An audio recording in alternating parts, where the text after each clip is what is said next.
welcome back. This is Single and Blessed. The last thing I want to mention is she was putting effort.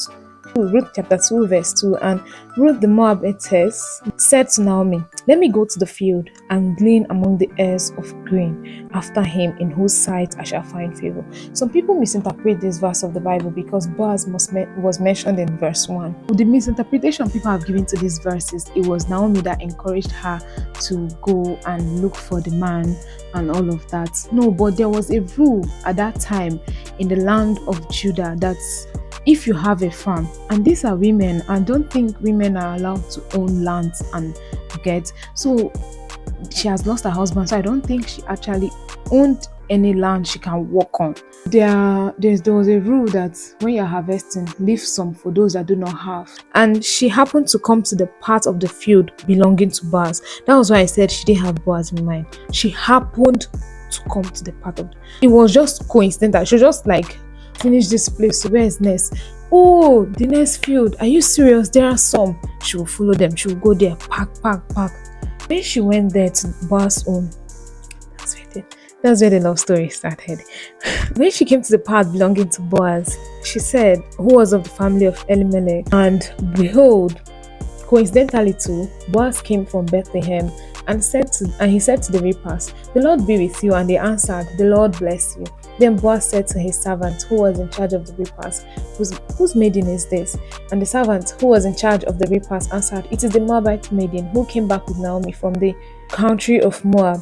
She said, "Pray, let me glean and gather among the sheaves after the reapers." She came, and she has continued from early morning until now without resting even for a moment. This is what I mean, putting effort into that thing that you have realized, this is why God called me.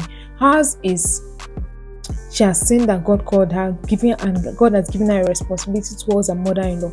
Yours can be your academics, yours can be serving God, volunteering, serving God in one church program or the other. And yes, these things happen just like it happened. She could exactly mess Boaz. You know that God has laid this in your heart. You already know it. But what efforts are you putting to bring it to manifestation? She found the responsibility that God wanted her to do. She put in everything, all the efforts that she needed to do to make that responsibility be a success. We can see from where we read that she went to glean after the reapers, and she has been there working from morning till evening without rest. And that was when she found favor before Boaz. I want us to understand that part of the Bible, and I want us to understand this. From early morning until now, without resting, she's a very hardworking, putting every effort. Even me, I'm talking to myself. Like, it's one thing to know what God wants you to do, and it's another thing not to put effort.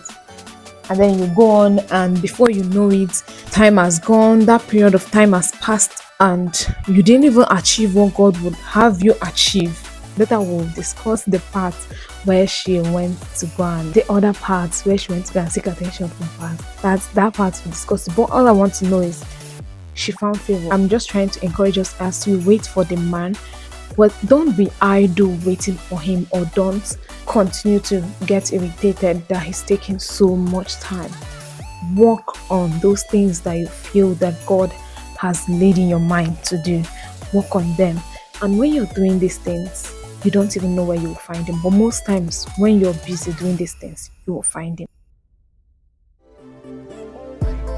Alright, so thank you all for watching. See you next week. Please subscribe to the channel. Please subscribe to this channel. Alright, we'll try to be consistent.